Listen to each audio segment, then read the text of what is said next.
et si l'avenir de Star Wars ne se déroulait pas plus tôt à la télé. Bonjour à tous et bienvenue dans cette première critique de 2020 où on va parler de The Mandalorian, et je fais actuellement ce tournage le 28 décembre, je compte diffuser la vidéo le 1er janvier, donc vous la verrez quand vous aurez la tête dans le cul. Je vous souhaite à tous, vous l'imaginez bien, plein de bonnes choses pour cette année 2020, et même encore pire parce que là je marche vraiment sur une décennie. Je vous souhaite à tous une belle décennie, qu'elle puisse vous apporter bonheur, amour, réussite, argent, alcool, tout ce que vous voulez. En tout cas, ce qui est sûr, c'est que ça me fait plaisir de relancer avec cette vidéo une nouvelle année de vidéos sur YouTube. J'espère que ça vous plaira tout autant, que vous serez toujours aussi nombreux.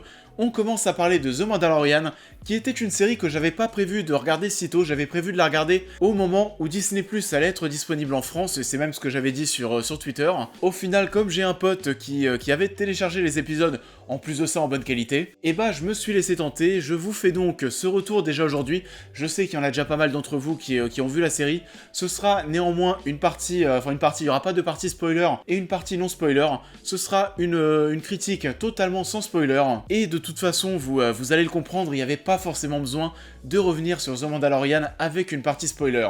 On en parle. The Mandalorian est la première série live Star Wars qui est disponible sur Disney+, et est dirigée par Jon Favreau. Après les aventures de Django et Boba Fett, un nouveau héros émerge dans l'univers Star Wars. L'intrigue se situe entre la chute de l'Empire et la création du Premier Ordre, et nous allons suivre les aventures d'un chasseur de primes solitaire. Alors oui, comme je vous le disais, il n'y aura pas de partie spoiler.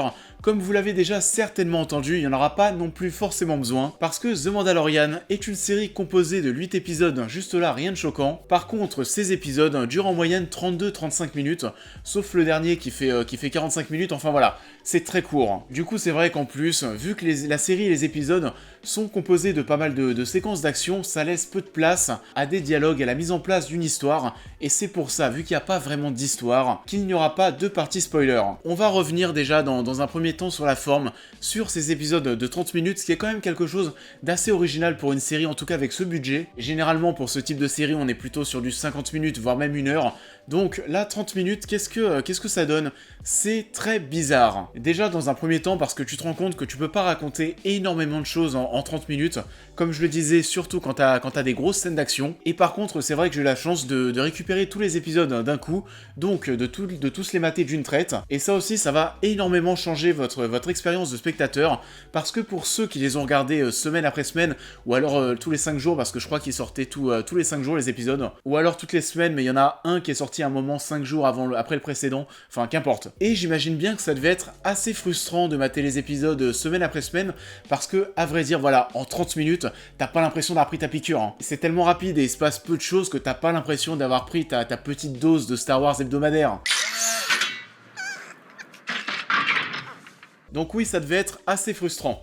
La deuxième chose, c'est comme je le disais, il n'y a pas vraiment d'histoire. On va se retrouver face à des épisodes qui sont pas forcément tous connectés les uns aux autres. Il va y avoir quand même un petit fil rouge, mais c'est pas non plus dérangeant si vous matez les épisodes indépendamment. Et en fait, j'ai vraiment pris The Mandalorian comme une introduction de ce que Disney pouvait nous proposer en série live, qu'on allait retrouver sur la plateforme très fréquemment, vous l'imaginez bien. C'est l'introduction d'un nouvel univers, de nouveaux personnages.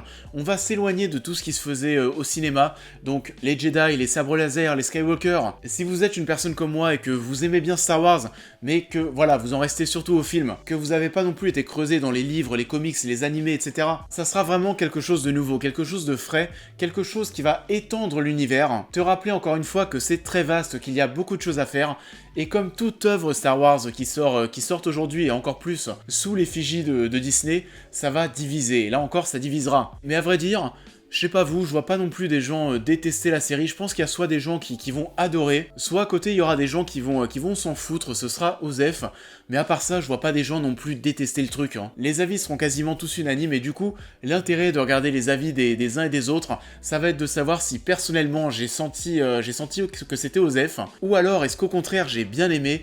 Et bah The Mandalorian, j'ai bien aimé. J'ai passé un bon moment et je pense que comme beaucoup de personnes, j'ai apprécié ça parce que ça a changé. Ça m'a changé de voir un nouveau visage de Star Wars, quelque chose de plus posé, quelque chose qui va être très différent des films. Les longs métrages qui sont vraiment là aujourd'hui, c'est vrai, pour t'en foutre plein la gueule, dégager vraiment du grand spectacle. Là c'est bien plus contemplatif, bien plus doux, j'ai même eu plus envie de découvrir cette histoire, découvrir cet univers, envie aussi de faire partie de ce monde, d'y vivre. On nous l'avait vendu comme ça et c'est vrai, c'est là aussi où on s'écarte carte des longs métrages, c'est un western dans l'univers de Star Wars. On va voir aussi quelques petites touches d'humour, mais en soi, il y en a quand même beaucoup moins que dans la nouvelle trilogie. Les thèmes aussi, les musiques sont très différentes. On s'écarte des thèmes et des musiques de John Williams, où là aussi ça faisait quand même très grand spectacle, pour quelque chose de plus posé, de plus cool, et c'est à l'image de la série. On disait tout à l'heure qu'il n'y avait pas trop d'histoire, donc voilà, c'est vrai, c'est 8 épisodes et ils vont un petit peu se dérouler comme dans un jeu vidéo, où vous savez, vous allez voir une personne dans votre QG qui va vous donner une mission, vous allez la faire, vous allez l'accomplir, puis ensuite, une fois que c'est fini, vous allez revenir au QG et vous allez en choper une nouvelle. Et à vrai dire, quasiment à chaque fois, une mission correspond à un épisode, c'est pour ça qu'il est possible de regarder la série séparément, de regarder les épisodes indépendamment pour être plus précis.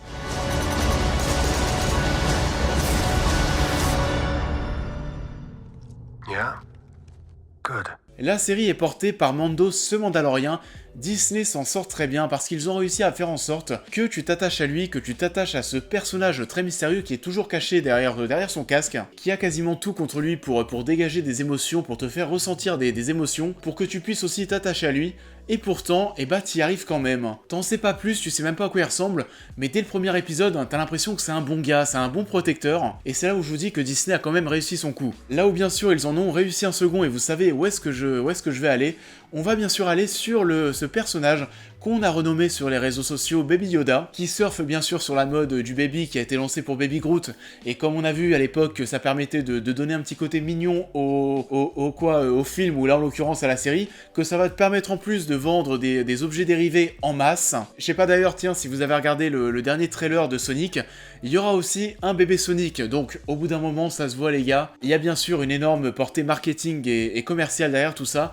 Baby Yoda ne sert pas à grand chose, mais en vrai, ils sont chiants Disney, hein, parce que dès que tu vois Baby Yoda, bien sûr, t'as des yeux, mais t'es comme un gosse. T'as juste envie de l'avoir dans tes bras, t'as juste envie d'en avoir un, et bien sûr, ça va donner un charme à The Mandalorian, ça va donner du charme à ce duo de protagonistes, tu les aimes, tu vas les aimer, mais direct.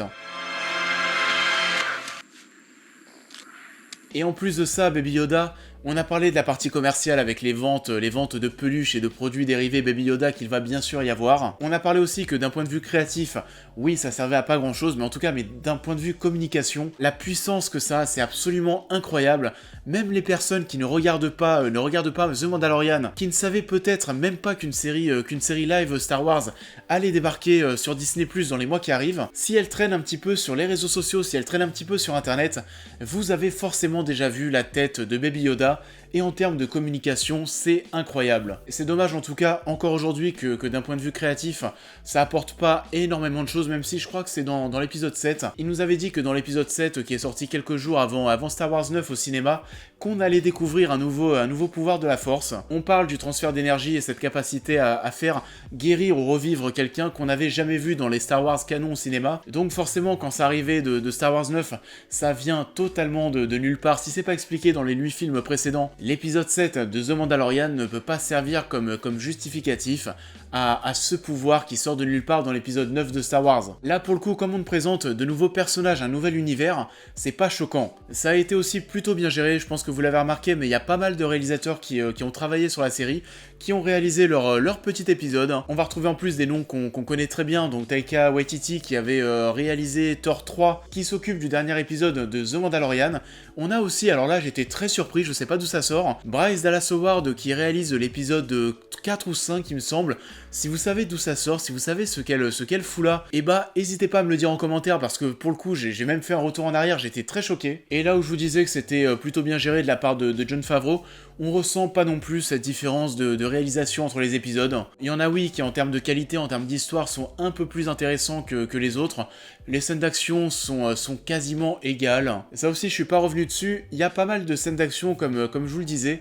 Après, voilà, en termes de réalisation et de mise en scène, c'est pas les trucs très foufou. À la limite, voilà, visuellement et en termes de mise en scène, les parties qui m'ont bien le plus intéressé et impressionné, ça a été vraiment ces moments contemplatifs où on va retrouver parfois nos personnages dans des décors qui sont immenses, qui seront eux à l'image en tout petit en train de marcher, mais voilà, ça te montre vraiment l'immensité de cet univers, et encore une fois, ça te donne envie d'y être. Donc, The Mandalorian, ce sera pas la série de l'année, c'est une série qui est très sympathique, j'ai pris beaucoup de plaisir. Ça va diviser, même si je pense que ça va majoritairement plaire au public, à ce public qui n'a pas adhéré au Star Wars qu'on a retrouvé dernièrement au cinéma, parce que là c'est vraiment très différent et on va même plutôt avoir tendance à se rapprocher de la trilogie originale, la trilogie des années 80. Au moment où je tourne cette vidéo, la saison 2 a déjà été annoncée hier et elle sortira à l'automne 2020, donc c'est déjà pour cette fin d'année.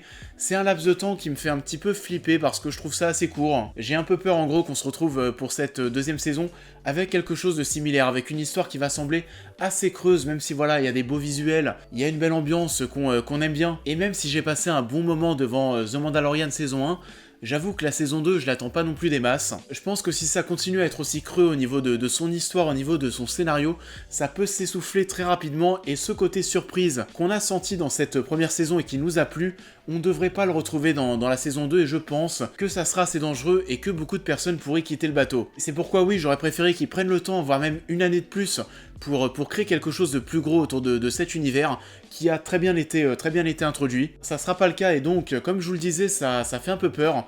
C'est une très bonne introduction de tout cet univers, de ces nouveaux personnages, de nouvelles créatures, de nouveaux pouvoirs, et on connaît bien Disney. Si The Mandalorian marche, on peut s'attendre à voir plein d'autres petites séries de la sorte débarquer à la télé, et plus précisément sur leur plateforme et sur Disney+. Et pour le coup, je sais pas vous, personnellement ça me branche. C'est la fin de cette vidéo, j'espère qu'elle vous aura plu.